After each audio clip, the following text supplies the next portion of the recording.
Bem-vindo ao Wine Actors, o programa que mostra os atores do vinho para você. Nós temos uma entrevista sensacional hoje com uma das pessoas mais traquejadas do mundo do vinho, autor de site, escreve sobre vinho há anos em diversas publicações, é presidente do Solar, dos Amigos do Vinho do Porto. Quem já é do vinho já está sabendo quem é, né? Bom, vocês vão ter essa surpresa logo mais depois da nossa abertura. Vai abrir seu vinho, senta confortavelmente e volta para cá.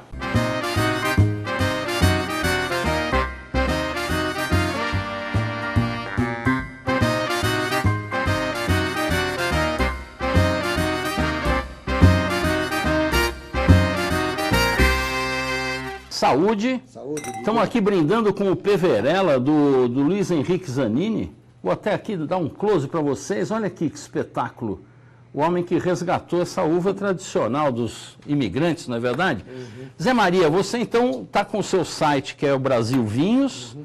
Você é o presidente do Solar do Vinho do Porto, que anda um pouco devagar, mas é tradicionalíssimo. Nós vamos depois falar um pouquinho disso. E você escrevia para Gula, escreve para Gosto, escreve para todo lugar. Quantos anos de vinho já, Zé Maria? Há uns 30 e tantos anos. 30 e tantos anos. Você tem... O Zé Maria tem aqueles caderninhos, os tacuínos, para anotar. Ele já está no caderninho 129, né? Qual é o número que está agora? 54. 54? Tudo guardadinho. Você imagina entrar na casa dele e assaltar aquilo lá e ficar louco. Não, e você vê como é que eu sou antigo. Hoje em dia todo mundo guarda em computador. Agora é tudo no notebook, no celular. Você continua escrevendo. Ô Zé Maria, me conta, o que mudou no vinho do início para cá? Porque nós tivemos, quando você começou, o brasileiro tomava muito vinho branco, eu me lembro. O brasileiro tomava muito vinho de garrafão. De garrafão, época, isso. Aqui no Brasil. Ainda tinha todas as vinícolas, na época conhecidas, ainda faziam vinho de garrafão. Mas naquele momento, final de década de 70, 80, começou aqui no Brasil uma mudança tímida. Aqui no Brasil as coisas sempre demoram um pouco mais. Tudo é lento. Quando acontece um negócio em outros lugares, aqui demora um pouquinho. Mas eu diria que, pela experiência, pelo convívio há tantos anos, que eu acho que finalmente agora o brasileiro começou a apreciar mais o vinho. E a gente percebe isso de várias maneiras. Estatisticamente no Brasil, sempre também é uma coisa mais organizada. Você ainda continua falando naqueles pequenos números que nós sempre dos tivemos. 2 litros per capita. Embora a população da sua época para cá dobrou de tamanho. Aumentou muito. Mas eu percebo, assim, por outras coisas, que o vinho já começa a ter uma certa importância na vida do brasileiro. No caso do produtor, por exemplo, eu me lembro que na década de 80 participei da elaboração de um guia de vinhos brasileiros que a ABS de São Paulo organizou. E eu me lembro que a gente provava todo sábado, assim, eram 30, 40 vinhos, mas era uma coisa assim, era uma experiência, você precisava ser muito forte para aguentar. Cumprir aquilo lá. Era uma acidez desagradável, vinhos assim com defeito, e as notas eram sempre, as notas mais altas eram 80 e pouco, assim. Hoje em dia você não encontra mais vinhos assim com defeitos. Os vinhos são bem feitos hoje. Você pode encontrar vinhos melhores, vinhos medianos, mas aqueles vinhos oxidados, com coisa suja, com mofo. Então, nesse aspecto melhorou muito, e eu acho que o consumidor também começa a descobrir isso, especialmente no caso do Brasil, com os espumantes, que realmente são muito bons, dentro do seu estilo. Né? Você acha que os vinhos importados motivaram os produtores brasileiros a se empenharem, melhorar o vinho? Eu acho que sim, embora o Brasil acho que peca um pouco, assim como Portugal.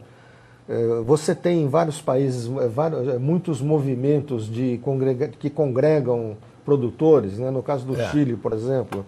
Você tem o MOVE, que nós tivemos aqui. O Brasil tinha que ter um MOVE, né? Exatamente. Com o pessoal mais focado, intermediário. E gente que trabalha, que ajuda a promover o seu próprio produto em conjunto. Isso. Um cara sozinho vai lá, ele pode não ter muito sucesso. Agora, se você junta 5, 6, 10 produtores, é muito mais fácil.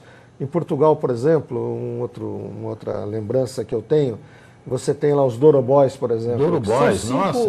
Grandes... Não, mudaram a imagem do vinho do Douro no mundo inteiro. Do vinho não tinto só, mas do vinho... O vinho tranquilo, do Douro, que ninguém conhecia direito. Exatamente. Então, eu acho que aqui no Brasil falta um pouco. Em Portugal também tem muito essa coisa aí o sucesso de um, às vezes... Incomoda o outro. Então, mas, na verdade... o vinho é uma coisa que tem que congregar, que tem que ser compartilhado. Sem dúvida. Tanto do consumidor de se abrir uma garrafa e oferecer, como do produtor de fazer um trabalho conjunto. Mas isso eu acho que vai acabar mudando por trabalhos que a gente tem visto aí. Então o vinho nacional, eu acho que ele deu realmente uma melhoria por várias razões, inclusive pela comparação com os outros produtos. Talvez um problema que nós ainda enfrentamos aqui no Brasil seja realmente o preço.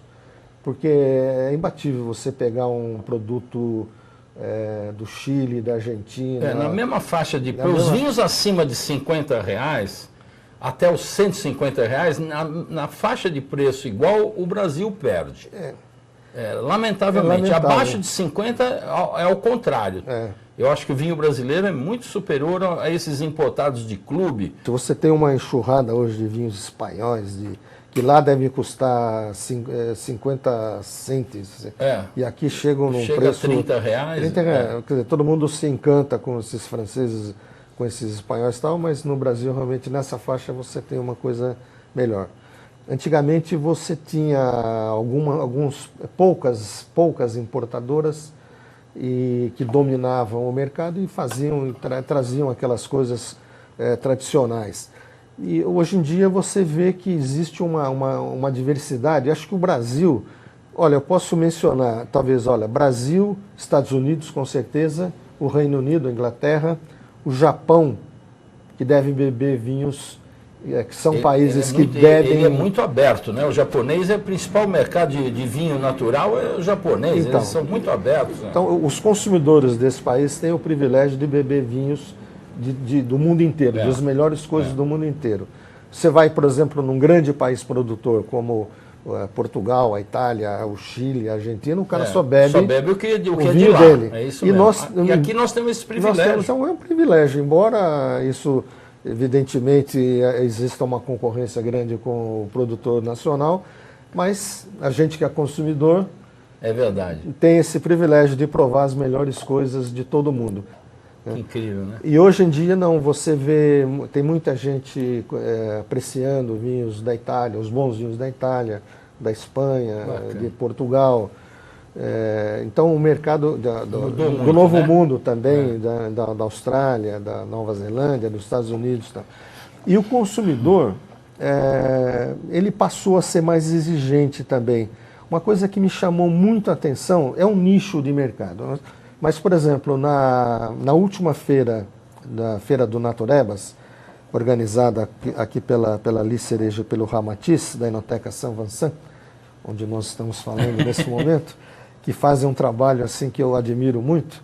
Então, o que me chamou muita atenção, do ano anterior, que foi aqui em frente, já tinha me chamado a atenção a quantidade de jovens, casais ou mulheres, mas com muito interesse. A gente vai em feiras, por exemplo, essas feiras que a gente costuma frequentar, você vê muita gente que vai lá para beber, não é uma boca livre exatamente, mas muita gente que exagera. Nessas feiras na Natureba, o que me chamou bastante atenção foi o interesse. A pessoa não estava lá para... Queria conhecer, conversava com o produtor e comprava ali na hora. Eu vou terminar aqui perguntando para você o que não pode faltar na sua adega, Zé Maria. Na minha adega, olha, eu não sou daquela turma do Bordeaux e Bourgogne. Minha adega tem um pouco de tudo, mas realmente o que não pode faltar é vinho do Porto. Maravilha. Saúde, Zé Maria, obrigado. Então, obrigado, gente, é isso aí. Se você gostou do nosso programa, acompanhe a programação aqui do Chef TV, que está repleto de coisas com muito conteúdo, com turismo, gastronomia, com vinho, e você vai ficar muito satisfeito. Saúde!